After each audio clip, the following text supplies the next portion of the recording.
இப்போ நாம் என்ன பார்க்க போகிறோம்னா, இந்த உடன்படிக்கை பெட்டி அங்கே வசனம் சொல்லுது 1 சாமுவேல் 4:22 தேவனுடைய பெட்டி பிடிபட்டு போனபடினால் மகிமை இஸ்ரவேலை விட்டு விலகி போயிற்று. இந்த தேவனுடைய பெட்டி என்பது எதை குறிக்கிறது அப்படின்னு கேட்டிங்கன்னு சொன்னால், அது இயேசு கிறிஸ்துவை குறிக்கிறது. எப்படி அப்படின்னு கேட்டிங்கன்னா, இயேசு கிறிஸ்து தான் உடன்படிக்கை. உடன்படிக்கை எல்லாத்தையும் உள்ள வந்து 2 வகையான உடன்படிக்கை இருக்குது அந்த பெட்டிக்குள்ள. ஒன்று கற்பலகைகள், நியாயப்பிரமாணம். இன்னொன்று மறைவான மன்னா, அதாவது மன்னா வைக்கப்பட்டிருக்கு பொற்பாத்திரம். இது வந்து என்னன்னு கேட்டிங்கன்னு சொன்னால், புதிய ஏற்பாட்டில் ஆண்டவர் சொல்கிறாரு, சபையை பார்த்து ஜெயம் கொள்ளுகிறவன் எவனோ அவனுக்கு மறைவான மன்னாவை புசிய கொடுப்பேன். அது ரெண்டுத்துக்கும் நடுவில் என்ன இருக்குன்னு கேட்டிங்கன்னா, ஆரோனின் தெளிர்த்துக்கோள், அதாவது தெரிந்து கொள்ளப்படுதல். இது ரெண்டுத்துக்கும் மத்தியஸ்தராக தெரிந்து கொள்ளப்பட்டவர்னு அர்த்தம். நியாயப்பிரமாணத்திற்கும் கிருபையின் பிரமாணத்துக்கும் நடுவில் மத்தியஸ்தராக தெரிந்து கொள்ளப்பட்ட ஒருத்தர் இருக்கிறார். அவர் யார்னா, அவர் தான் இயேசு கிறிஸ்து. இது மூணும், இந்த உடன்படிக்கை 2 உடன்படிக்கைக்கும் மத்தியஸ்தர். இது மூணையும் வச்சிருக்கக்கூடிய ஒரு ஆள் யாருன்னா இயேசு கிறிஸ்து. அவருக்கு அடையாளம் தான் உடன்படிக்கை பெட்டி. உடன்படிக்கை பெட்டி என்றால் தேவனை குறிக்கிறது. 1 சாமுவேலின் புஸ்தகம் 6ஆம் அதிகாரத்தில் 20ஆம் வசனம் வாசிங்க. பரிசுத்தமான தேவனுக்கு முன்பாக நிற்க தக்கவன் யார் அப்படின்னு இருக்கு. அவங்க பெட்டியை பற்றி தான் அங்கே பேசுகிறாங்க. ஏன்னா அதில் நான் 5ஆம் அதிகாரத்தில் ஆரம்பிக்கும் பொழுது, பெலிஸ்தியர் தேவனுடைய பெட்டியை பிடித்து தாகோனின் கோவிலில் கொண்டு வந்து தாகோன் அண்டையில் வைத்தார்கள். மறுநாளில் பார்க்கும்போது தாகோன் கர்த்தருடைய பெட்டிக்கு முன்பாக தரையிலே முகங்குப்புற விழுந்து கிடந்தது. இதைத்தான் அவங்க இங்கே சொல்கிறாங்க, தேவனுக்கு முன்பாக நிற்கத்தக்கவன் யார்? தாகோனால் நிற்க முடியல. 2வது நாள் தூக்கி வைக்கிறாங்க. 2வது நாள் தலை கை காலெல்லாம் உடஞ்சி போகுது. அவ்வளோதான். பெட்டிக்கு முன்னாடி தாகோன் நிற்க முடியாதுங்கிறத தான் அவங்க இந்த இடத்துல சொல்கிறாங்க, தேவனுக்கு முன்பாக நிற்கத்தக்கவன் யார்? அப்போ பெட்டிங்கிறது யாரை குறிக்கிறது? தேவனை குறிக்கிறது, இயேசு கிறிஸ்துவை குறிக்கிறது. அப்போ இந்த வசனம் சொல்லுது 22, தேவனுடைய பெட்டி பிடிபட்டு போனபடியினால் மகிமை இஸ்ரவேலை விட்டு போயிற்று. அதாவது தேவன் பிடிபட்டு போனபடியினால், தேவனுடைய பெட்டினா தேவனை பெலிஸ்தர்கள் தூக்கி போயிட்டாங்க. அது போனதோடு கூட மகிமை எங்கே போயிருச்சு? இஸ்ரவேலை விட்டு போயிருச்சு. இன்னைக்கு நமக்குள்ள உடன்படிக்கை பெட்டியாக இயேசு கிறிஸ்து இருக்கிறார். அவர் தான் உடன்படிக்கையின் மத்தியஸ்தர். நமக்கு ஆண்டவர் தான் கம்யூனியன் எடுத்து கொடுத்துருக்கிறார். இதை வாங்கி பருகுங்கள், இது உங்களுக்காக சிந்தப்படுகிற ரத்தமாக இருக்கிறது, புதிய உடன்படிக்கையாக இருக்கிறது அப்படின்னு சொல்லியிருக்கிறார். அப்போ இந்த இயேசு கிறிஸ்து தான் நமக்கு உடன்படிக்கையின் பெட்டி. ஆனால் உடன்படிக்கை பெட்டி ஆசாரிப்பு கூடாரத்துக்குள்ளே இருக்கான்றது தான் கேள்வி. உடன்படிக்கை பெட்டி ஆலயத்துக்குள்ளே இருக்கா? இயேசு கிறிஸ்து ஆலயத்துக்குள்ளே இருக்கிறாரா? இன்னைக்கு இயேசு இல்லாவிட்டால் ஆலயத்தில் மகிமை இல்லை.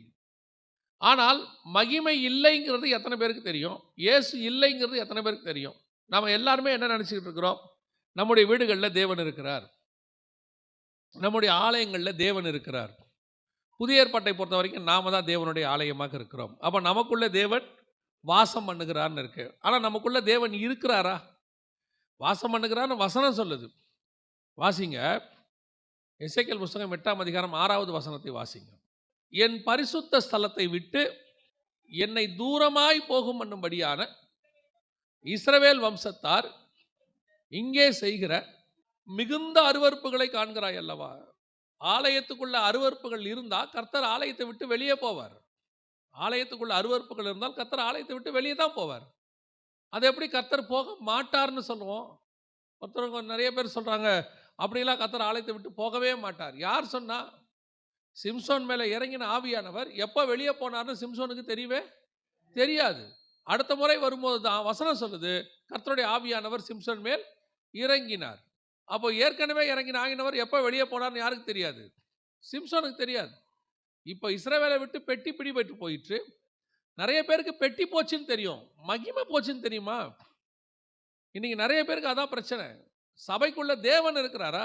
ஆராதனை இருக்குது, சபைக்குள்ள வந்துட்டு துதி இருக்குது, ஸ்தோத்திரம் இருக்குது, பாடல் இருக்குது, காணிக்கை இருக்குது, எல்லா விதமான சர்வீஸ் ஆர்டர்லாம் இருக்கு. பட் கர்த்தர் இருக்கிறாரா உள்ள? அதுதான் கேள்வி. வசனம் சொல்லுது, சபைகளுக்குள்ளே அருவருப்புகளை காணப்பட்ட போது கர்த்தர் ஆலயத்தை விட்டு போனார். இன்னைக்கு அதுதான் நிறைய இடத்துல. இன்னைக்கு மகிமை, தேவனுடைய பிரசன்ஸ், ஒரு நல்ல தேவ பிள்ளைக்கு, நல்ல ஜெபிக்கிற தேவ பிள்ளைக்கு ஒரு நாள் ஜெபிக்காவிட்டால் அவனுடைய மகிமை குறைஞ்சதை அவனால் உணர முடியும். அடுத்த நாள் தேவ சமூகத்துக்கு போகும்போது அவன் எதையோ இழந்ததை அவனால் உணர முடியும்.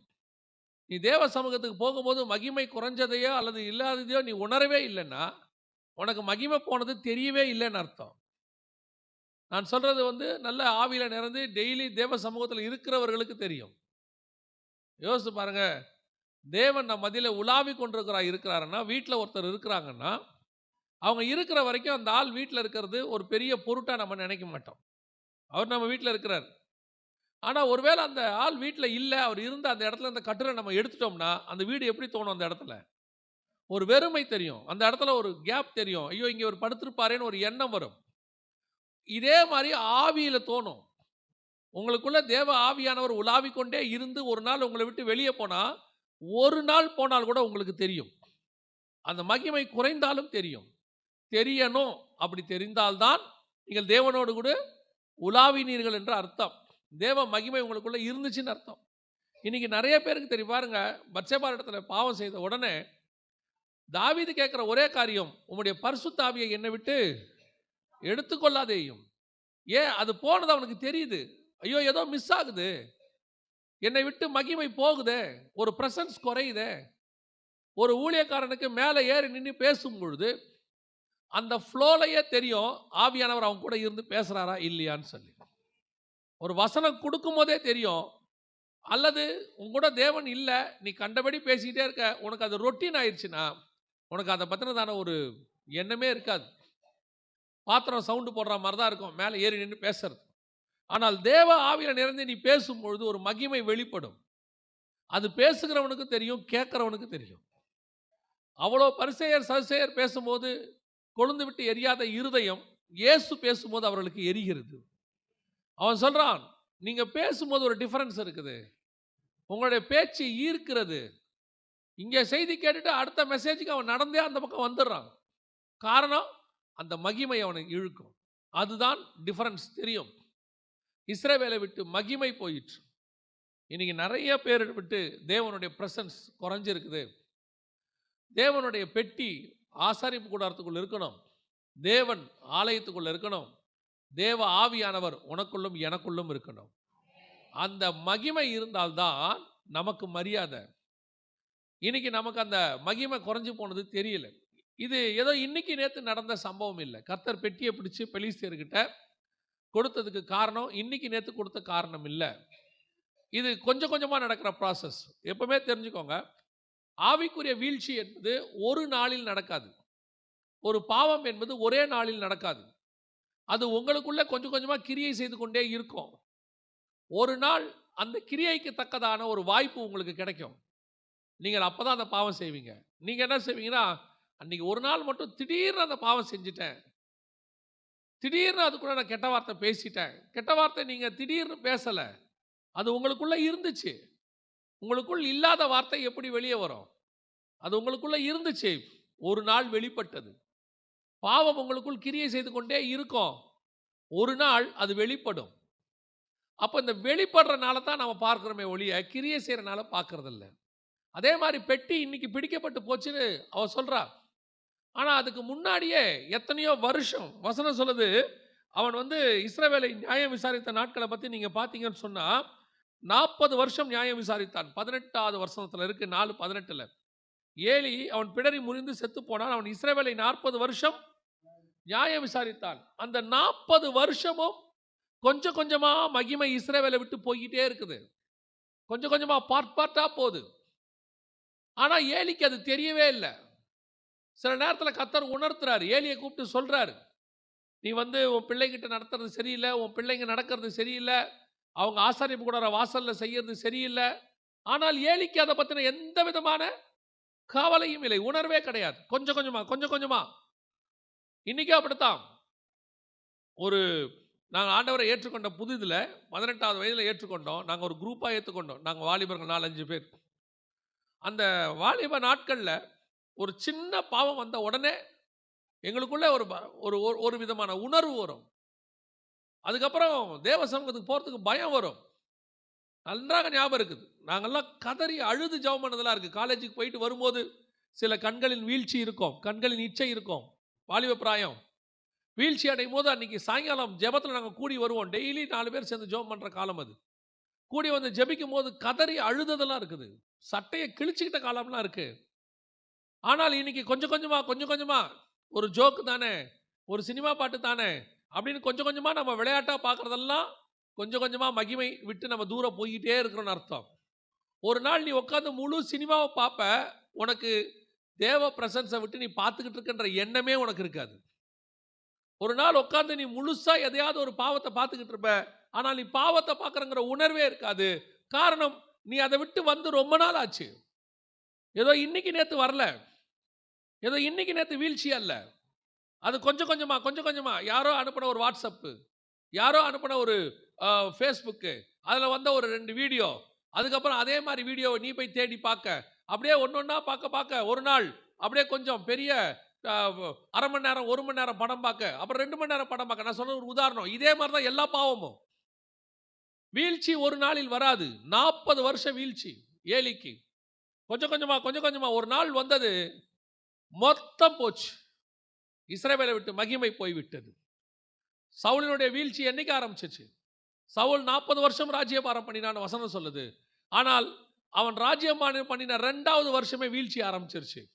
1 சாமுவேல் புஸ்தகம் 13ஆம் அதிகாரம், சவுல் 1-2 வசனம். சவுல் ராஜ்யபாரம் பண்ணி 1 வருஷம் ஆயிற்று. அவன் இஸ்ரவேலை 2ஆம் வருஷம் அரசாண்ட போது நடக்கிற சம்பவம். 14வது வசனம். உம்முடைய ராஜ்யம் நிலை நிற்காது. கர்த்தர் தம்முடைய இருதயத்துக்கு ஏற்ற ஒரு மனுஷனை தேடி அவனை கர்த்தர் தம்முடைய ஜனங்கள் மேல் தலைவனாய் இருக்க கட்டளையிட்டார். கர்த்தர் உமக்கு விதித்த கட்டளையை நீர் கை கொள்ளவில்லையே என்று சொன்னார். 2வது வருஷமே ராஜ்யபாரம் போயிருச்சு. ஆனா அடுத்த 38 வருஷம் அவன் ராஜாவாக தான் இருக்கிறான். கொஞ்சம் கொஞ்சமா தேவனை விட்டு விலகி 40வது வருஷம் பட்டயத்தின் மேல விழுந்து செத்து போனான். இதுதான் ஆவிக்குரிய வாழ்க்கையினுடைய வீழ்ச்சி. 40 வருஷம் கொஞ்சம் கொஞ்சமா மகிமை போச்சு. ஒரு நாள் மொத்த பெட்டியும் வெளியே போயிருச்சு. இன்னைக்கு நம்மளை விட்டு எவ்வளவு தூரத்தில் இருக்குது மகிமை, எவ்வளவு தூரத்தில் இருக்குது ஆவிக்குரிய வாழ்க்கை. சபை பரலோகத்துக்கு போகிற வழியை காட்டுகிற இடம், அவ்வளவுதான்.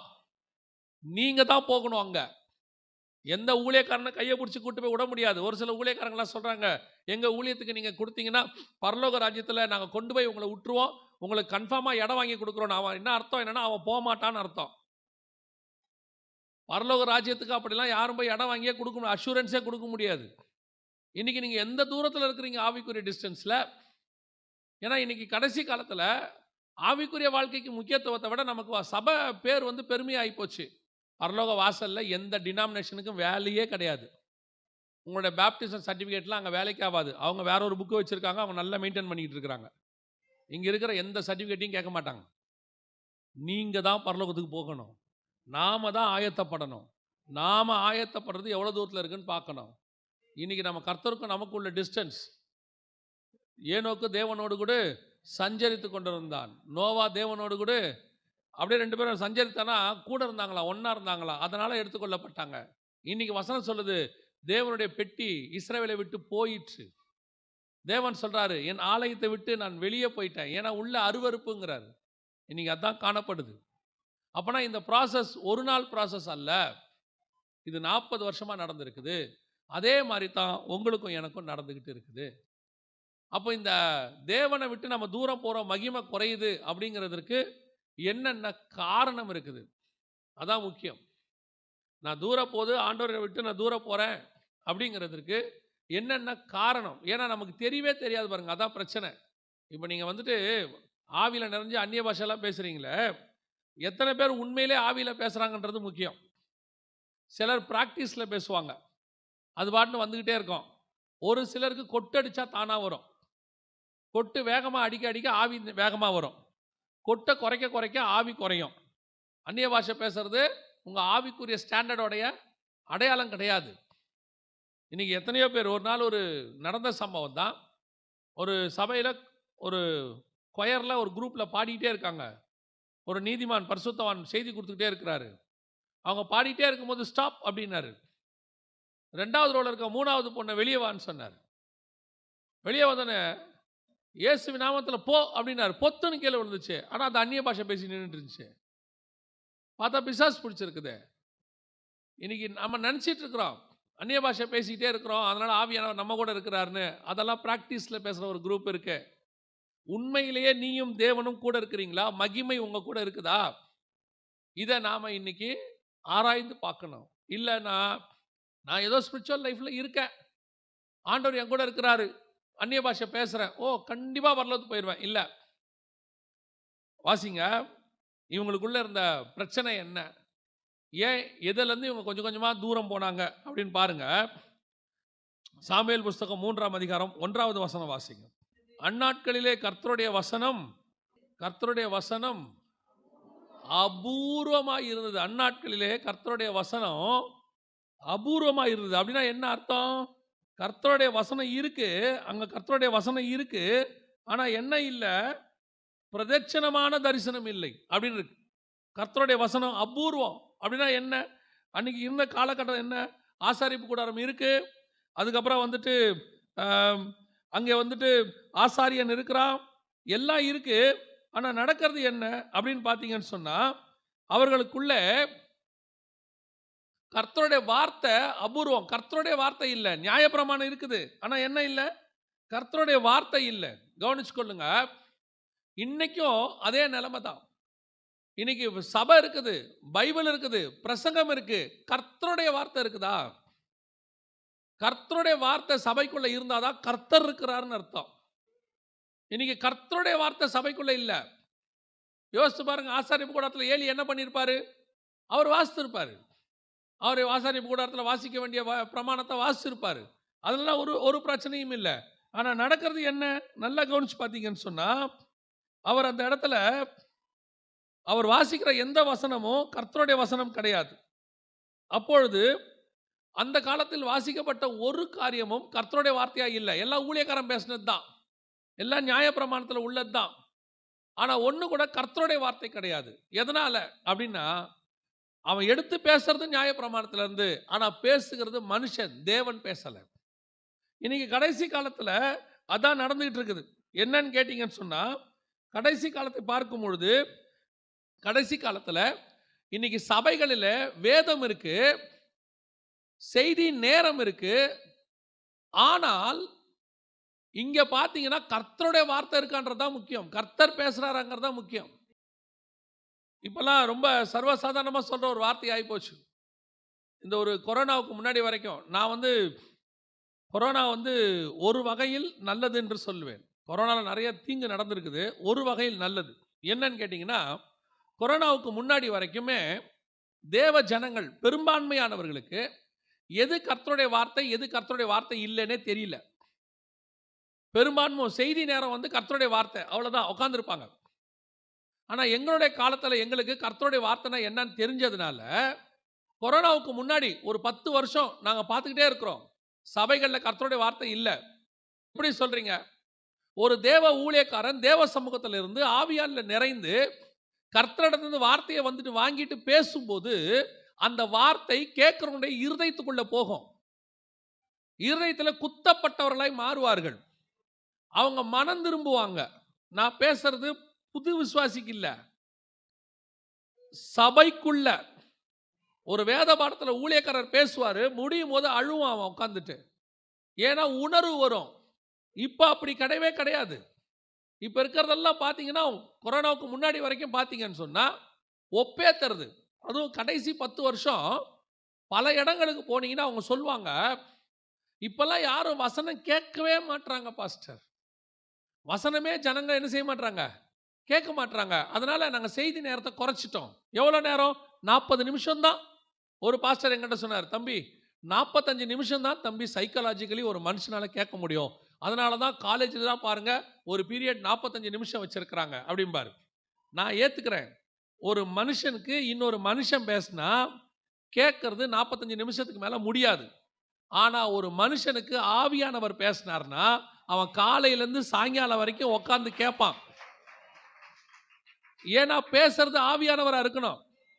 சாப்பாடு தண்ணி இல்லாமல் 3 நாள் உட்காந்து கேட்டிருக்கிறான் பாருங்க இயேசு பேசும்போது. காலையிலேருந்து சாயங்காலம் வரைக்கும் அவன் சாப்பாடே கேட்கல, அவன் உட்காந்து வசனமே கேட்டிருக்கிறான். அப்படின்னா பேசினது தேவன். எங்கள் ஊழியக்காரங்கள்லாம் 30 வருஷத்துக்கு முன்னாடி ஞாயிற்றுக்கிழமை ஆராதனையில் பேசுவாங்கன்னா சனிக்கிழமை முழுக்க தேவ சமூகத்தில் உட்காந்துருப்பாங்க. அந்த வார்த்தையை வாங்கிட்டு வருவாங்க. நான் நிச்சயமாய் சொல்வேன், தைரியமாய் சொல்வேன், கர்த்தர் எனக்கு கொடுத்த ஊழியக்காரனுக்காக ஸ்தோத்திரம். நாங்கள் இப்படி முன்னாடி உட்காந்து கேட்டுக்கிட்டு இருப்போம்.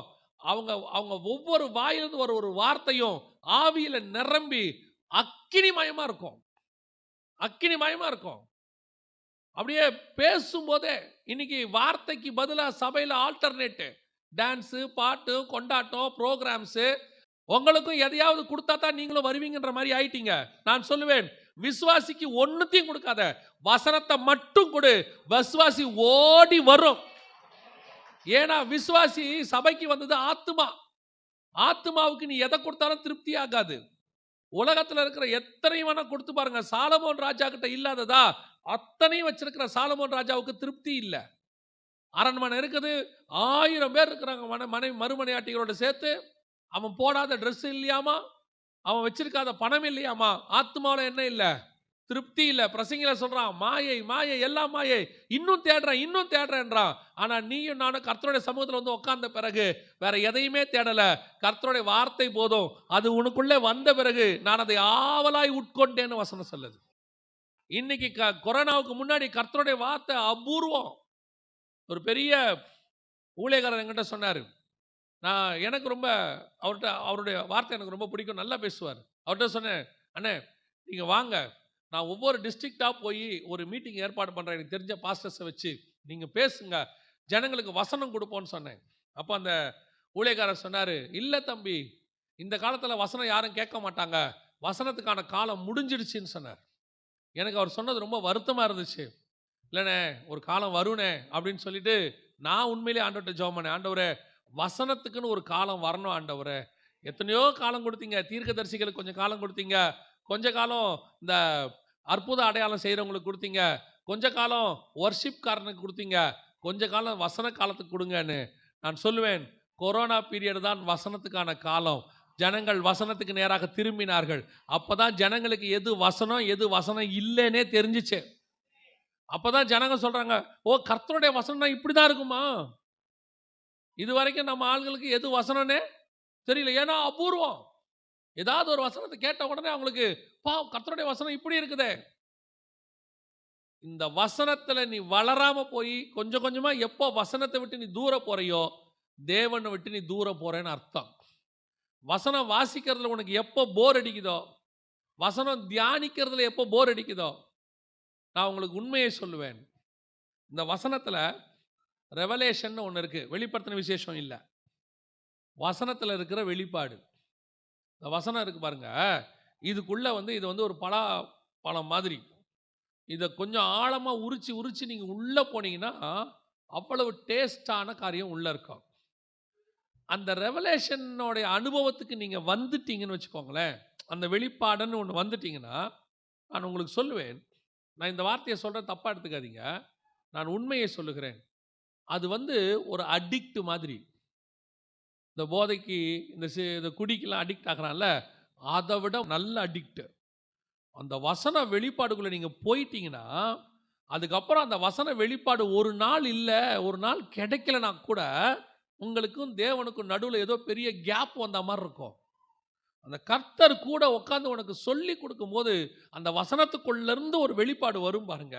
நீ இதுவரைக்கும் கேட்டுறாத ஒரு வார்த்தையினுடைய வெளிப்பாடு வரும், ஒரு அனுபவம் கிடைக்கும். தேவனும் கூட உட்காந்து பேசுறதை நீ பார்ப்பீங்க, கர்த்தருடைய சத்தம் கேட்கும். அதுதான் கர்த்தர் உங்ககிட்ட எங்கிட்ட எதிர்பார்க்குற மிக முக்கியமான விஷயம். அந்த வெளிப்பாடு உனக்குள்ள வர வர வர வர நீ தேவனோடு கூட நெருங்க தொடங்குவ. இன்னைக்கு தேவனோட நெருங்கிறதுக்கு யாரும் சொல்லி கொடுக்கறது இல்லை. ஆனால் நம்ம சபையில் காலையில் 10 மணிக்கு ஒரு ஜெபம், வியாழக்கிழமை ஒரு ஜெபம், வெள்ளிக்கிழமை ஒரு ஜெபம். ஜெபம் நல்லது, நான் இல்லைன்னே சொல்லலை. எவ்வளவு ஜெபிக்கிறீங்களோ அதுக்கு ஈக்குவலாக கர்த்தருடைய வசனத்தை தியானிக்கணும். ஜெபம் நீங்கள் பண்ணுகிறதான விண்ணப்பம் கர்த்தருக்கு, வார்த்தை கர்த்தர் உங்களுக்கு கொடுக்கிற பதில்.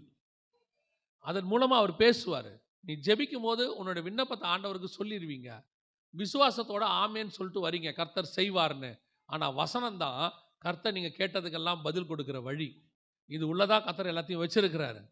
இன்னைக்கு கர்த்தருடைய வார்த்தை அபூர்வமாயிருச்சு கொரோனாவுக்கு முன்னாடி. இப்போ நான் கர்த்தருக்குள்ள விசுவாசிக்கிறேன், சந்தோஷப்படுறேன். ஒரு பெரிய கூட்டத்தை கர்த்தர் வசனத்துக்கு நேராக திருப்பி இருக்கிறார்.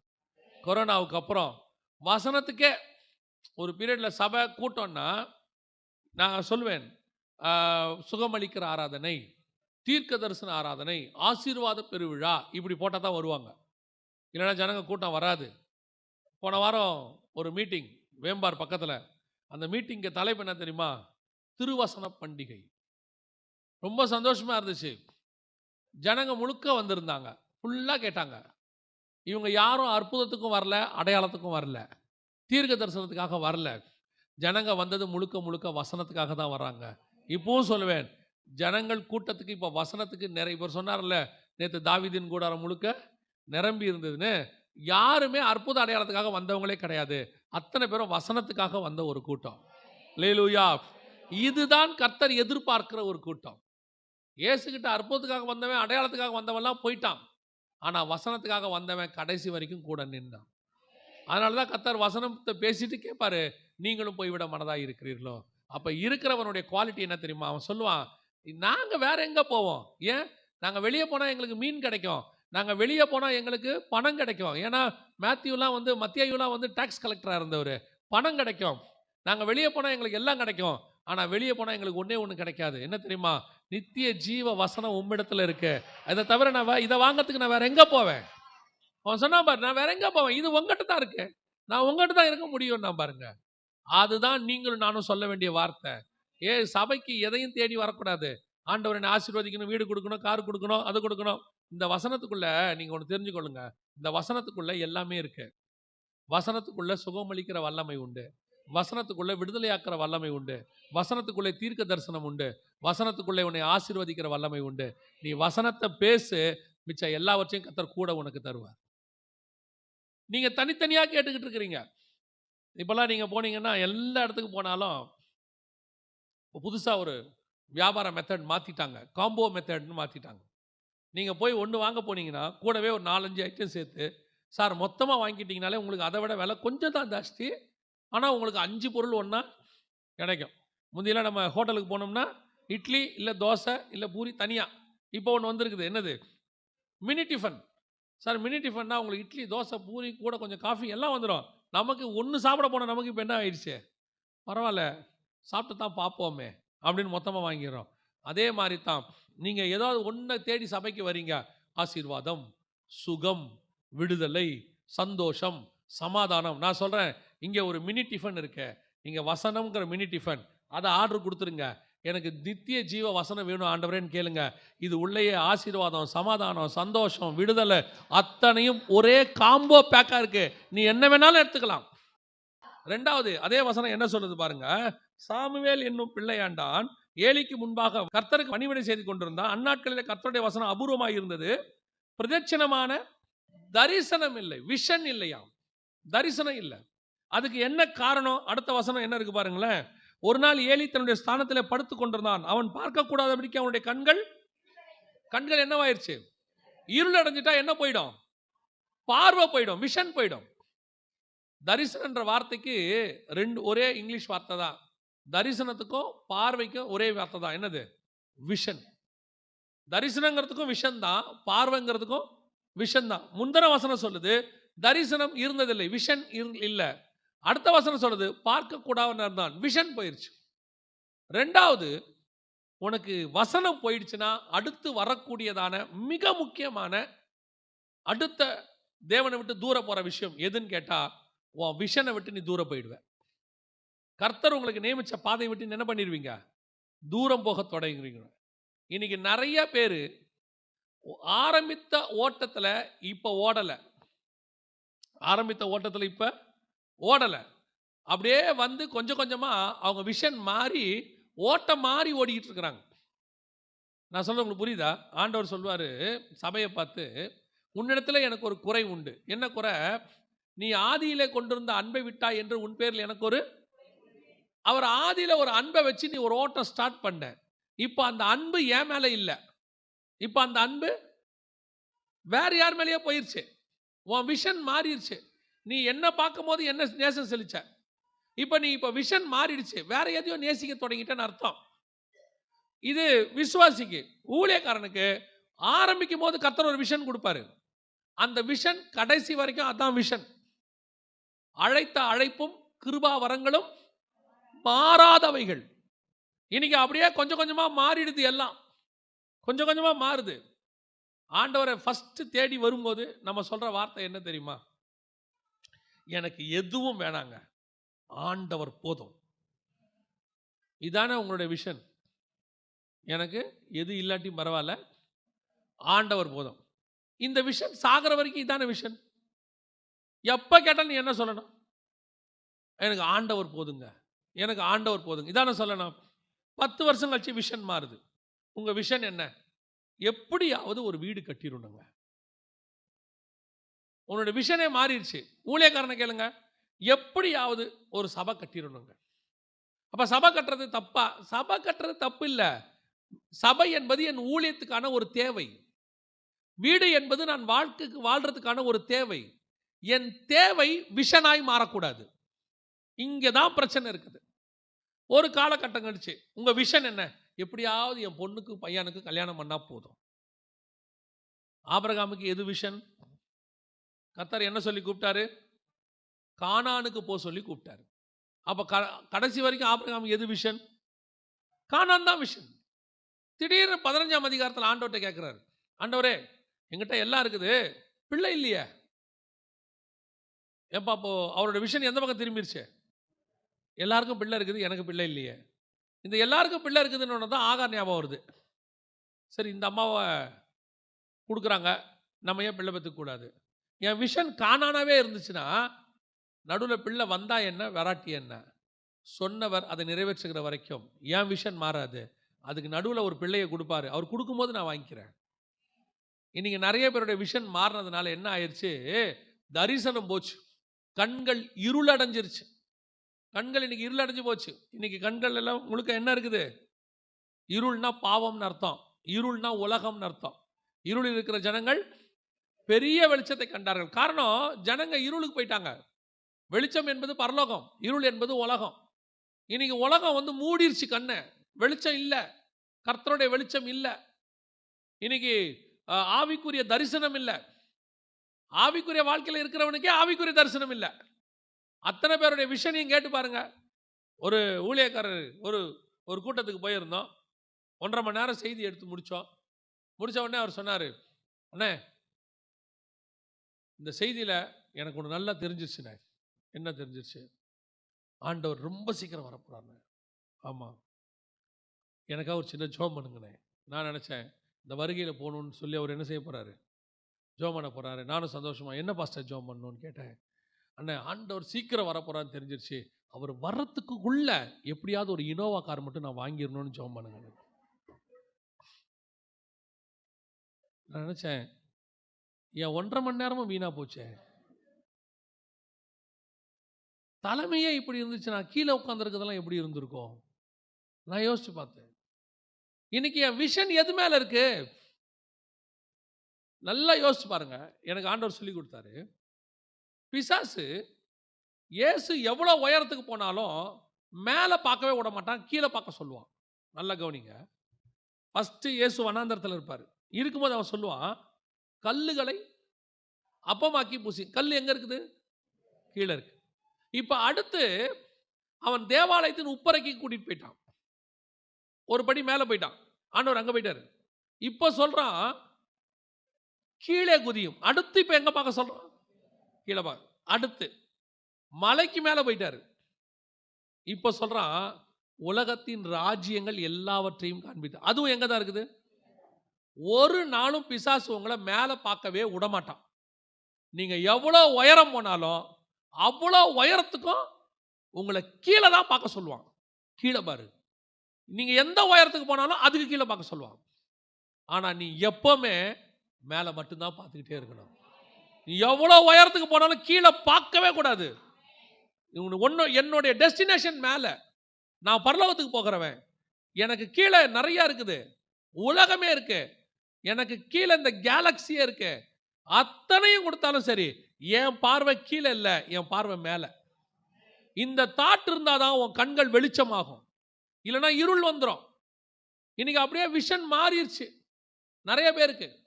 கொஞ்சம் கீழே இருக்கிற வரைக்கும் பசியில, பஞ்சத்துல, பட்டினியில கர்த்தருக்கு உண்மையா இருப்பாங்க. கர்த்தருக்கு எப்படி இருப்பாங்க? உண்மையா இருப்பாங்க.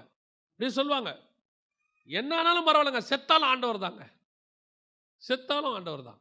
ஆண்டவர் பாப்பாரு, நமக்கு ஒரு வைராக்கியமுள்ள ஒருத்தன் கிடைச்சு விட்டான்டா அப்படின்னு சொல்லி ஆண்டவர் ஒரு படி அப்படி மேலே தூக்கி உட்கார வைப்பார்.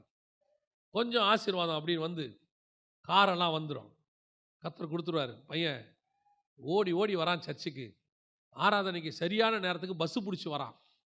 பஸ்ஸு இல்லாட்டி ஓடி வரான், வேர்க்க விறுவிறுக்க வரான். இவனை தாண்டா ஆசீர்வதிக்கணும்னு ஆசீர்வதிச்சு கார் கொடுத்த உடனே 10 நிமிஷம் லேட். 10 நிமிஷம் கண்டிப்பாக லேட். என்ன பிரதர் லேட்? பாஸ்டர் கேட்பாரு. எங்கே பாஸ்டர்? பயங்கர டிராஃபிக்கு. என்ன பண்ண சொல்கிறீங்க? அரை மணி நேரத்துக்கு முன்னாடி கிளம்புனா கூட லேட்டாக தான் வருது. ஆண்டவர் பார்ப்பார். ஆனாலும் காணிக்க தசமபாகம் எல்லாம் நல்லா தான் கொடுக்குறான், ஒழுங்காக தான் இருக்கான். பாவம் டிராஃபிக்கில் தான் லேட்டாக வரான் போல. சரி, இவனை இன்னும் கொஞ்சம் ஆசீர்வதிப்போம், வீடு வீடு கொடுப்போம். கொடுத்து பிஸ்னஸ் ஆசீர்வதிச்சு கொஞ்சம் அப்படி பெருக பண்ண உடனே வாரத்தில் 2 ஞாயிற்றுக்கிழமை தான் வருவான். 2 ஞாயிற்றுக்கிழமை மனைவியை கொண்டு வந்து இறக்கி விட்டுட்டு போயிடுவான். இவெல்லாம் அவுட்ஸ்டாண்டிங் மெம்பர், வெளியே விட்டுட்டு போயிடுவார். என்ன பிரதர் வரவே இல்லை? பிரதர் ஞாயிற்றுக்கிழமையும் கர்த்தர் ஆசீர்வதிக்கிறார் பாஸ்டர், அன்னைக்கும் பிஸியாக இருக்கு. கம்யூனியன் வாரம் மட்டும் வந்துடுவேன் பாஸ்டர், எங்கே இருந்தாலும் அதை மட்டும் மிஸ் பண்ணவே மாட்டேன். என்ன பரிசுத்தம் பாருங்க. இப்போ இவன் எப்படி ஆயிட்டான்? மேலே போக போக கீழே பார்க்குற கூட்டம். ஒரு காலத்தில் ஞாயிற்றுக்கிழமை வைராக்கியம், ஒரு வேலை பார்க்க மாட்டேன், ஒன்றும் செய்ய மாட்டேன், கர்த்தருக்காக ஓடி வந்துடுவேன். ஏன்? போனா போகுது பிரதர். ஏன்னா அன்னைக்கு வியாபாரம் 100 ரூபாய் தான். போனா போகுது பிரதர், கர்த்தருக்காக 100 ரூபா. ஆனால் அன்னைக்கு 100 ரூபா ரொம்ப முக்கியம். கர்த்தர் ஆசீர்வதிச்சு 1 லட்ச ரூபா கொடுத்த உடனே மனைவி பிள்ளைகளை, நீ போ, முடியத்துக்குள்ளே வந்துடுறேன். ஏன்? 1 லட்ச ரூபா ஒரு கான்ட்ராக்ட். ஏங்க ஆராதனைங்க கர்த்தர் கொடுக்கும்போது விடக்கூடாது, புரியுதா உனக்கு?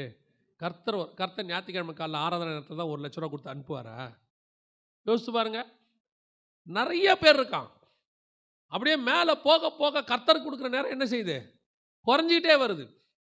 உன் விஷன் மாறக்கூடாது. ஆதியில நீ கர்த்தர் மேலே என்ன அன்பில் இருந்தையோ அதே அன்பில் தான் இருக்கணும்.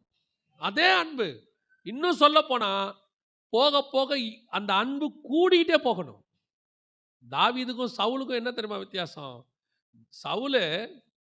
சவுல் மாதிரி ஒரு நல்ல மனுஷனை நீங்கள் பார்க்கவே முடியாது. நீங்கள் முதல்ல எடுத்து பாருங்கள், அவன் ராஜாவாகிறதுக்கு முன்னாடி பாருங்கள், அவங்ககிட்ட நல்ல குட் குவாலிட்டிஸ் நல்லா இருக்கும். ஒரு ஊழியக்காரனை பார்க்க போவான். பார்க்க போகும்போது கூட இருக்கிற ஃப்ரெண்டு சொல்லுவான், இங்கே ஒரு ஞானதிஷ்டிக்காரன் இருக்கிறான், அவனை பார்ப்போன்னு. அவன் சொல்லுவான், நம்ம கையில் ஒன்றுமே இல்லையே, ஒரு ஊழியக்காரனை பார்க்கும்போது வெறுங்கையாவா போகிறதுன்னு கேட்பான். எவ்வளோ பெரிய குணம் பாருங்க. ஆனால் ஒரு ஊழியக்காரனை பார்த்தா ஏதாவது கொடுக்கணுங்கிற எண்ணம் யாருக்கு இருக்குது? சவுலுக்கு இருக்கு. 2வது, அவனை பேலியாளின் மக்கள்லாம் சேர்ந்து திட்டுவாங்க. வசனம் சொல்லுது, அவன் காது கேளாதவனை போல இருந்தான். சொல்லுவான், விட்றா பேசுகிறவன் பேஸ்ட் போட்டு விடு, ஏதோ ஒரு பெரிய விஷயமா விட்டு தள்ளு. எவ்வளோ பெரிய குவாலிட்டி பாருங்க. அடுத்தவன் ஜெயிச்ச உடனே ஒரு கூட்டம் சொல்லும், உண்ட எதிராக பேசினா கூட எல்லாரையும் போட்டு தள்ளிடலாம் வான்னு கூப்பிடுவாங்க. சவுல் சொல்லுவான், இன்று ஒருத்தனை கூட என்ன செய்யக்கூடாது? சாகக்கூடாது, விடு, பேசினா பேசிட்டு. எவ்வளோ நல்ல குவாலிட்டி பாருங்க. இதெல்லாம் நல்ல குவாலிட்டி ராஜாவாக இருக்கிற வரைக்கும். ஒரு படி மேலே போன உடனே கூட இருக்கிறவன சொல்கிறாங்க, சவுல் கொண்டது 1000, தாவீது கொண்டது. உடனே என்ன வந்துருச்சு? கோபம் வந்துருச்சு பாருங்க. உடனே பொறாமை வந்துருச்சு பாருங்க. மேலே போக போக கீழே பார்க்க தொடங்கிட்டான். அவன் கீழே இருக்கிற வரைக்கும் மேலே பார்த்துக்கிட்டு இருந்தான். உங்களுக்கும் அதுதான் சொல்கிறேன்.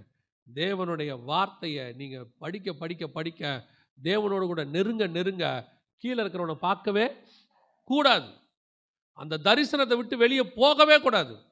பேசுகிறவன் பேசட்டும், என்ன வேணால் பண்ணட்டும், என்னுடைய தரிசனம் ஒன்று இருக்குது, அதை நோக்கி நான் ஓடுகிறேன். முடிவு பரியந்தம் அதில் தான் நான் ஓடுவேன். அதை விட்டு இடதுபுறம் வலதுபுறம் நான் வழி விலக மாட்டேன். அந்த எண்ணம் இருந்தால் மட்டும்தான் நீ முடிவு பறந்து ஓடி முடிக்க முடியும். இன்னைக்கு நிறைய பேர் இருளடைஞ்சிருச்சு கண்ணு. நிறைய பேர் அவ்வளோதான், முடிஞ்சிருச்சு, ஏலி மாதிரி உட்காந்தாச்சு, சேர் போட்டு உட்காந்தாச்சு, செட்டில் ஆயாச்சு. ஓ, இதுக்கு மேலே என்னத்தை போய் கர்த்தர் ஆசீர்வதிச்சிட்டார்? இல்லைங்க, வசனம் சொல்லுது, நீ முடிக்கிற வரைக்கும் ஓடணுமாமா. நடுவில் உட்கார்றதுக்கு உங்களுக்கு எனக்கு வேறையே இல்லையாமா. நல்ல போராட்டத்தை போராடினேன், ஓட்டத்தை முடித்தேன், இது முதல் கொண்டு ஜீவகிரீடம் எனக்கு வைக்கப்பட்டிருக்கிறது. I finish my work. அந்த ஒர்க்கு முடிக்கிற வரைக்கும் நான் என்ன பண்ணேன்? ஓடிக்கிட்டே இருப்பேன். என் விஷன் மாறாது, எனக்கு கொடுக்கப்பட்ட வேலை மாறாது.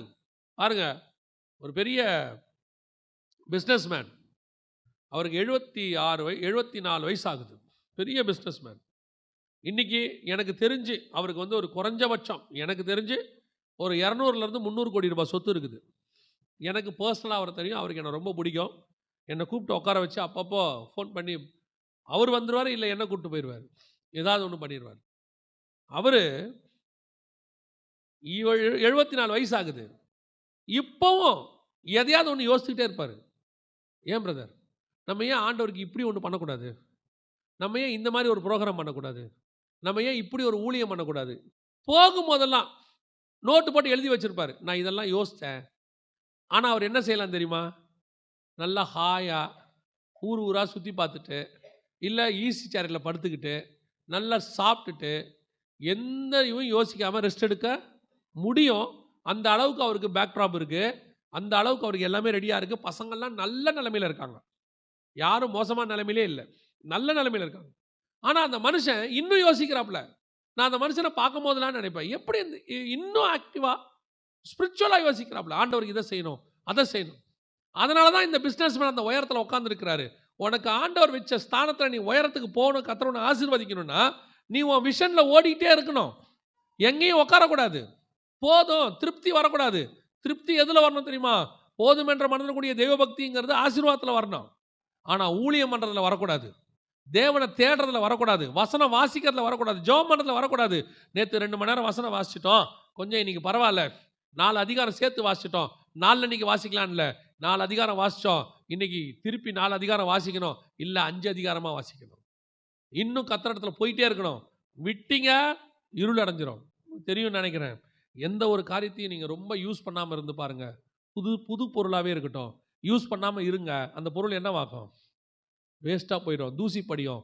ஒரு நாள் அதை யூஸ் பண்ணுறது கஷ்டமாயிரும். ஒருத்தர் சொன்னாங்க, ஒரு ஜென்ரேட்டர் ஒன்று வாங்கணும்.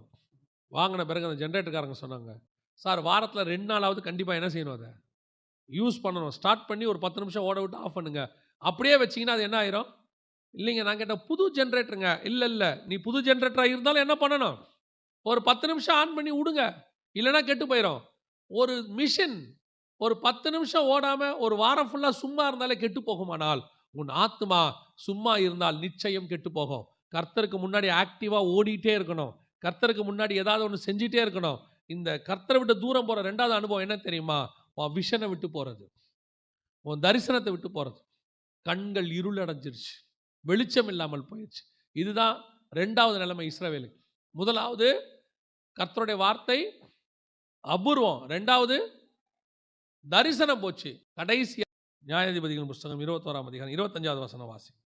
அந்நாட்களிலே இஸ்ரவேலிலே ராஜா இல்லை, அவன் தன் பார்வைக்கு சரியான போனபடி. அப்படின்னா என்ன அர்த்தம் தெரியுமா, இஸ்ரவேலுக்கு ராஜா யாருன்னா தேவன் தான் ராஜா. சாமுவேல் போய் சாமுவேல்கிட்ட ஜனங்கள்லாம் கேட்டு எங்களுக்கு ராஜா வேணும்னு கேட்பாங்க. ராஜா வேணும்னு கேட்ட உடனே சாமுவேலுக்கு ரொம்ப துக்கமாயிடுச்சு. என்னடா இது, நம்ம தான் இப்போ எப்படி இருக்கிறோம், இஸ்ரவேலுக்கு ராஜா மாதிரி இருக்கிறோம், இவங்க புது ராஜா கேட்குறாங்களே, அப்படின்னா இவங்க யாரை வேணான்றாங்க, என்ன வேணான்றாங்க அப்படின்னு நினச்சிட்டு ரொம்ப துக்கமாக இருக்கிறார். ஆண்டவர் கூப்பிட்டார், என்ன சாமுவேல் ரொம்ப துக்கமாக இருக்கிறியா? ஒன்றுமே பேசாமல் ஆண்டவரே சொல்லிட்டாரு, அவர்கள் உன்னை அல்ல என்னை தள்ளினார்கள். அப்படின்னா டே இஸ்ரவேலுக்கு நீ கூட ராஜா இல்லை, தப்பாக நினச்சிக்காத, நான் தான் ராஜா, இஸ்ரவேலுக்கு நான் தான் ராஜா. அவங்க எனக்கு பதிலாக தான் வேற ஆளை கேட்குறாங்க, உனக்கு பதிலாக வேற ஆளை கேட்கல. நீ நியாயாதிபதி தான், ராஜா கிடையாது, நான் தான் ராஜா. அப்போ இஸ்ரவேலில் ராஜா இல்லைன்னா என்ன அர்த்தம், அவங்கள பொறுத்த வரைக்கும் ஒரு ராஜா பூமியில் இல்லை. ஆனால் ஆவிக்குரிய விதத்தில் இஸ்ரவேலில் யார் இல்லை, தேவன் இல்லை, தேவன் தூரம் போயிட்டாரு. ஏன் கர்த்தருடைய வார்த்தை அபூர்வமாக இருந்துச்சு, ஏன் கர்த்தருடைய வார்த்தை அபூர்வமாக போச்சு, ஏன் தரிசனம் இருள் அடைஞ்சிருச்சுன்னா இஸ்ரவேலில் யார் இல்லை, தேவன் இல்லை. தேவன் இல்லாத சபையில் வார்த்தை அபூர்வமாக இருக்கும், தேவன் இல்லாத சபை இருளடைந்து போகும். நிறைய சபைகளுக்குள்ள இன்னைக்கு தேவன் கிடையாது, தேவன் போயிட்டார், கர்த்தர் இல்லை, கர்த்தருடைய ஆளுமை இல்லை. ராஜா இல்லைன்னா என்ன அர்த்தம், கர்த்தருடைய ஆளுமை, கர்த்தர் சபையை ஆளலை. சபையை யார் ஆண்டுகிட்டு இருக்கிறா? நிறைய சபையை கமிட்டி ஆண்டுகிட்டு இருக்கு, நிறைய சபையை சுயநீதி ஆண்டுகிட்டு இருக்குது, நிறைய சபையை மனுஷன் ஆண்டுகிட்டு இருக்கிறான், நிறைய ஊழியங்களை ட்ரஸ்ட் ஆண்டுகிட்டு இருக்குது. ஆனா கர்த்தர் ஆளல. கர்த்தர் நடத்துகிற ஊழியம், கர்த்தர் நடத்துகிற குடும்பம், கர்த்தர் நடத்துகிற சபை, கர்த்தர் நடத்துகிறதான வாழ்க்கை வேறு. அது வேற மாதிரி இருக்கும். கர்த்தருடைய ஆளுகையே வேற. இன்னைக்கு எது ராஜாவா இருக்குது? நமக்கு இன்னைக்கு யார் ராஜாவா இருக்கிறாங்க? இன்னைக்கு அதுதான் இன்னைக்கு பிரச்சனை. யார் ராஜாவா இருக்கிறது? யார் ஒரு குடும்பத்தை நடத்துறது? ஒன்று கணவன் நடத்துறாரு, இல்லை மனைவி நடத்துறாங்க. கணவன் மனைவி நடத்துறது தப்பு இல்லை, கணவனும் மனைவியும் கர்த்தர் நடத்துறாராங்கிறது தான் முக்கியம். இன்னைக்கு ஏன் குடும்பம் உடையுது? குடும்பத்துக்குள்ள ஏன் பிரிவினை வருது? ஏன் குடும்பம் அக்குவேர் ஆணிவேரா பிரிஞ்சு போகுது? ஆனால் 2 பேரும் ஆவிக்குரியவங்க, 2 பேரும் கிறிஸ்தவங்க, 2 பேரும் கம்யூனியன் எடுக்கிறாங்க, ஒரே வண்டியில் வராங்க. ஞாயிற்றுக்கிழமை திங்கக்கிழமை காலையில் பாஸ்டருக்கு ஃபோன் வருது, எங்கள் வீட்டுக்கு கொஞ்சம் வாங்க பாஸ்டர். குடும்பம் இன்னைக்கு எப்படி இருக்குது? மிக மோசமான கண்டிஷன். ஏன்னா குடும்பத்தை யார் ஆளலை? கர்த்தர் ராஜா இல்லை, குடும்பத்தில் ராஜா இல்லை நினச்சிக்கிட்டாங்க.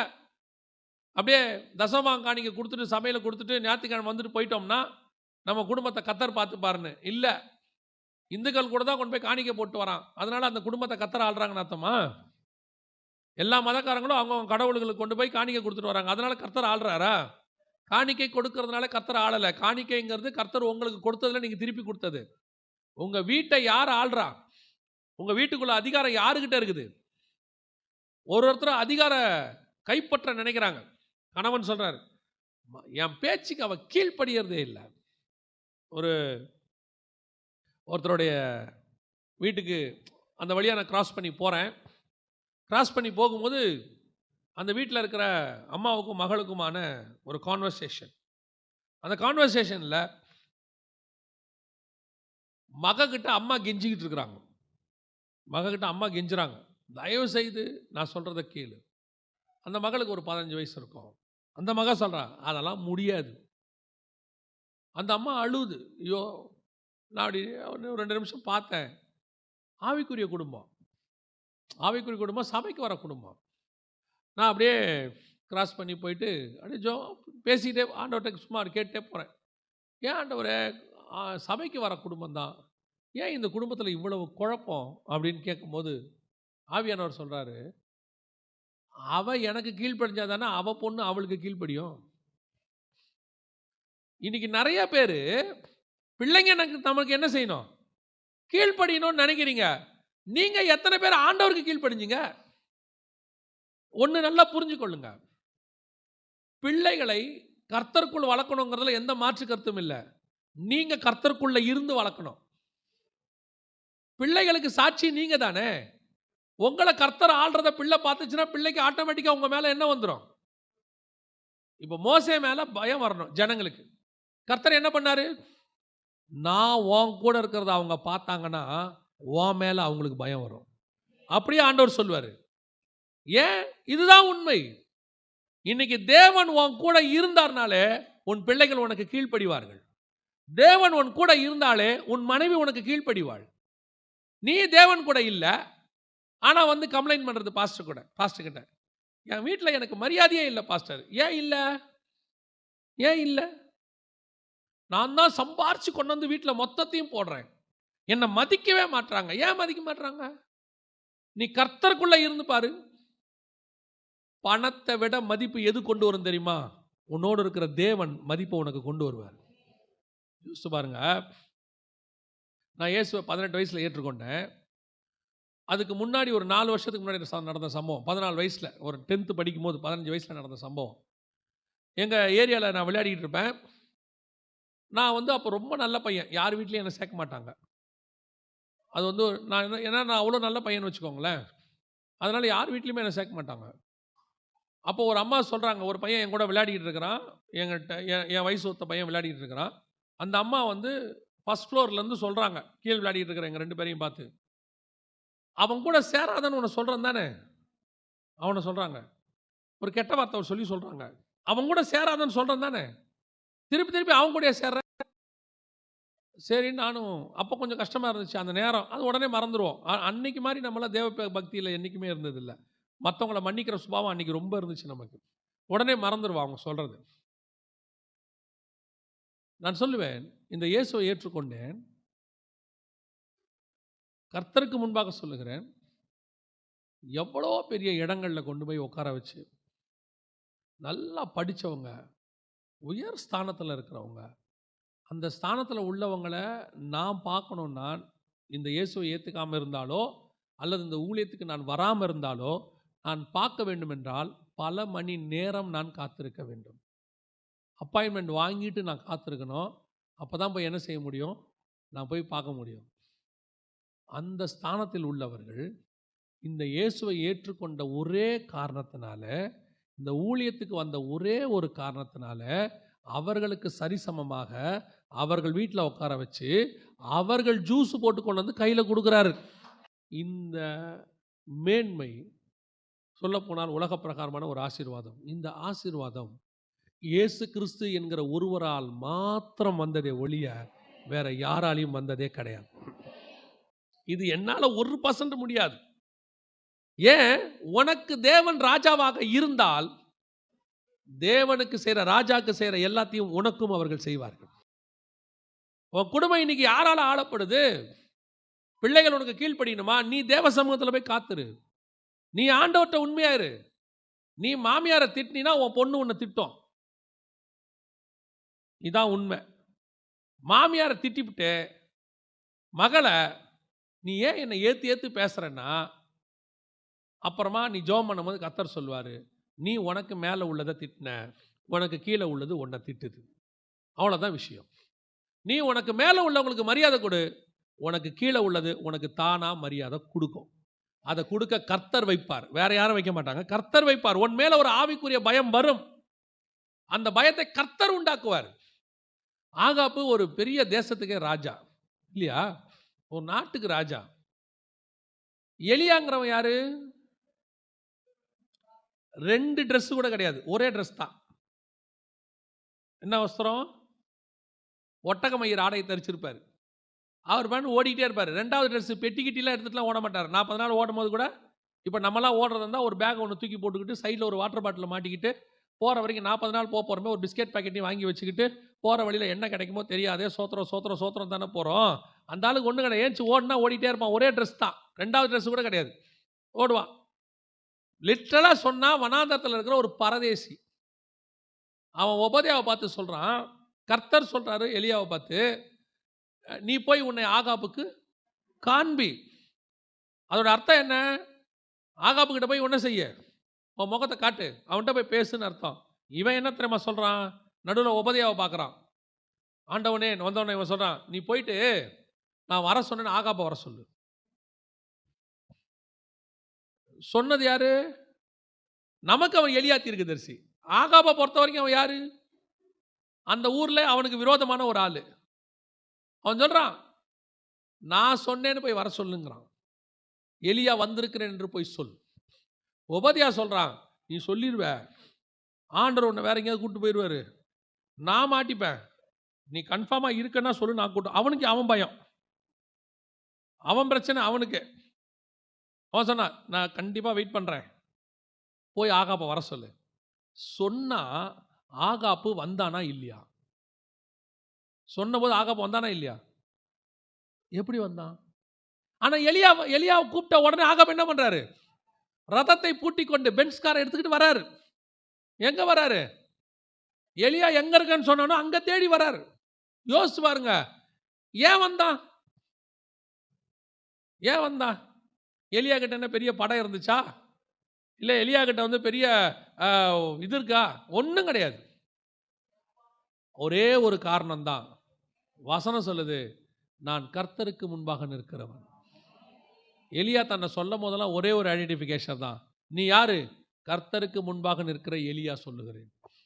நான் கர்த்தருக்கு முன்னாடி நின்னா எனக்கு முன்னாடி கர்த்தர் ராஜாவை கொண்டு வந்து நிற்க வைப்பார். அதுதான் கர்த்தர் செய்யறது. நீ கர்த்தருக்கு முன்னாடியே நிற்க மாட்டீங்க. நீங்கள் கர்த்தருக்கு முன்னாடி நிற்கணும்ல. ஜெபமும் பண்ண மாட்டீங்க, பைபிளும் வாசிக்க மாட்டீங்க, ஜெப குறிப்பு மட்டும் பாஸ்டர் கிட்ட கொடுத்துருவீங்க.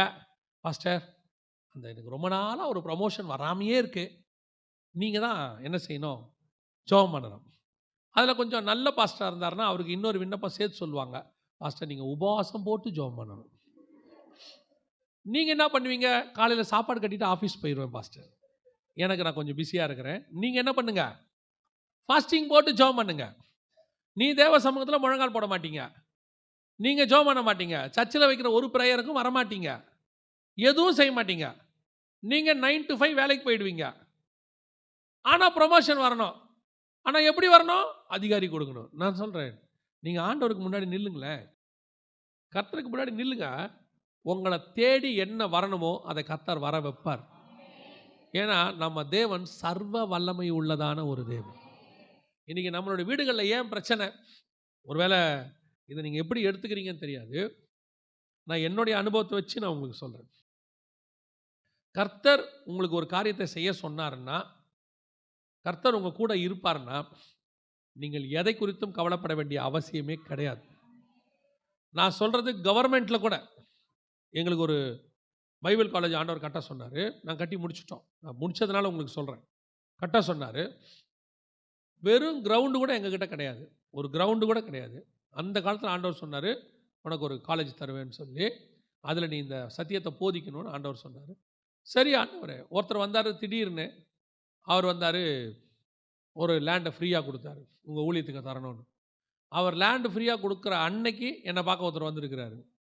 அவர் அந்த லேண்டுக்கு ரோடே கிடையாது, அவர் அதை கேட்டுட்டு ரோடு போட்டு கொடுக்குறேன்னு அவராக சொன்னார். இந்த மாதிரி ஒவ்வொன்றும் தானாக நடந்து இன்றைக்கி பைபிள் காலேஜ் ரெடி ஆகி ஃபுல்லாக நிற்கிது. இதில் என்ன பெரிய ஆச்சரியம்னா, இன்னும் நான் ஒரு கவர்மெண்ட் ஆஃபீஸுக்கு படி ஏறவே இல்லை. ஒரு கவர்மெண்ட் ஆஃபீஸுக்கு போய் இன்னும் நான் பிளானுக்காகவோ எதுக்காகவோ நிற்கவே இல்லை. அத்தனையும் தானாய் நடந்து முடிஞ்சிருச்சு. இன்னைக்கு பில்டிங் அப்ரூவல் வரைக்கும், டாக்ஸ் வரைக்கும் கட்டி முடிச்சாச்சு. இன்னைய வரைக்கும் ஒரு கவர்மெண்ட் ஆஃபீஸுக்கு நான் போனதே கிடையாது. திடீர்னு ஒரு நாள் பார்க்குறேன், ஒரு கவர்மெண்ட் ஆஃபீஸர் ஒருத்தர் வந்து எங்கள் பைபிள் காலேஜ் வாசலில் நிற்கிறார். நான் கேட்டேன், நீங்கள் யார்? இல்லை, நான் இந்த மாதிரி கவர்மெண்ட் ஹெல்த் டிபார்ட்மெண்ட்லேருந்து வந்திருக்கேன். என்ன விஷயம்? இல்லை, எங்களுடைய சீஃப் உங்களை பார்க்க வரணும், இங்கே வராரு. சீஃப் ஏன் பார்க்க வர்றாரு, அவர் யார் அப்படின்னு சொன்னோம். தெரில, உங்களை பார்க்க வர்றாரு, நாளைக்கு காலையில் 10 மணிக்கு வராரு. அவங்க வராங்க, வந்து அவங்க சொல்கிறாங்க, நான் உங்களுடைய ரிலேஷன் தான், உங்களை பற்றி கேள்விப்பட்டேன், டிவியில் மெசேஜ் பார்த்தேன். இவங்க வராங்கன்னு சொன்ன உடனே அந்த இடத்துல இருக்கிற எல்லாரும் அலாட் ஆகிட்டான். இப்போ போனோம்னாலே, ஓ நீங்கள் அவங்களுடைய சொந்தக்காரங்களாமே, நம்ம தேடி போவே இல்லை. தெரியாத சொந்தக்காரன் நம்மளை தேடி வந்து பார்த்துட்டு போகிறான். சுற்றி நடக்கிற தேவையெல்லாம் தானாக நடக்குது. சொல்கிறது புரியுதா உங்களுக்கு? தேவன் உன் கூட இருந்தார்னா போதும், எல்லாம் தானாக நடக்கும். ஏன்னா நமக்கு தேவனுக்கு முன்பாக வழிவாசலை அடைக்கிற அதிகாரம் ஒரு பயலுக்கும் கிடையவே கிடையாது. அவர் ஒருவரும் திறக்கக்கூடாதபடிக்கு பூட்டுகிறவரும், ஒருவரும் பூட்டக்கூடாதபடிக்கு திறக்கிறவரும் சொல்லுகிறார். அல்லேலூயா. உடன்படிக்கை பெட்டி தேசத்தை விட்டு போச்சுன்னா மகிமை போச்சு. ஏன் மகிமை போகுது? கர்த்தருடைய வார்த்தை அபூர்வமாக இருந்துச்சு, அவருடைய தரிசனம் போயிருச்சு. கடைசியாக தேசத்தில் யார் இல்லை? ராஜா இல்லை. அதனால தான் தேசத்தை விட்டு என்ன போச்சு? மகிமை போச்சு. இன்றைக்கி சபையை விட்டு, வீட்டை விட்டு, உன்னையும் விட்டு மகிமை போகுதுன்னா காரணம், முதலாவது உன்னிடத்துல கர்த்தருடைய வார்த்தை குறைஞ்சி போச்சுன்னு அர்த்தம், அபூர்வமாயிருச்சுன்னு அர்த்தம். ரெண்டாவது, கர்த்தருடைய தரிசனத்தை விட்டு நீ தூரம் போயிட்டேன்னு அர்த்தம். கடைசியாக உன்னிடத்துல தேவனுடைய ஆளுகை இல்லை, நீ மனுஷ ஆளுகைக்கு போயிட்டேன்னு அர்த்தம்.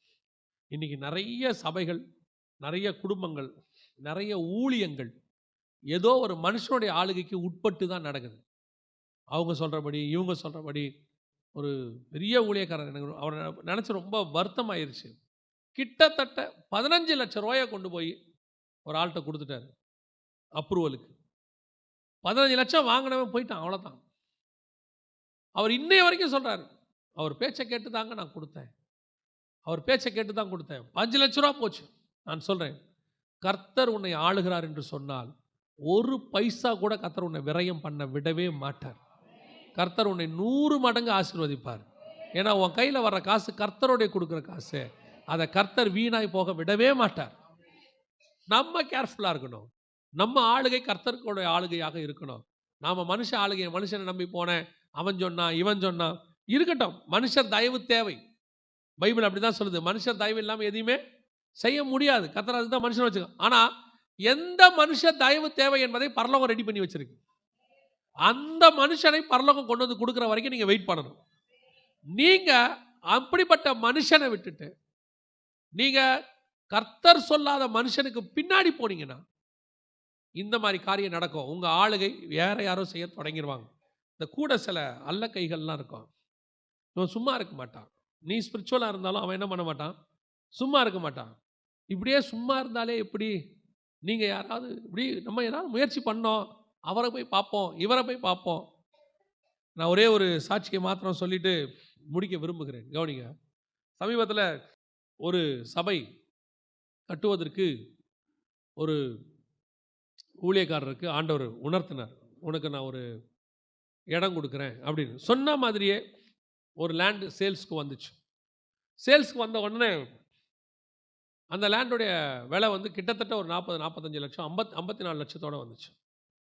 அப்போ இந்த ஊழியக்காரர் வந்து இதை சொல்கிறார் சர்ச்சில் இப்படி அப்படின்னு. உடனே உடனடியாக ஒரு 10 பேர் வந்தாங்க.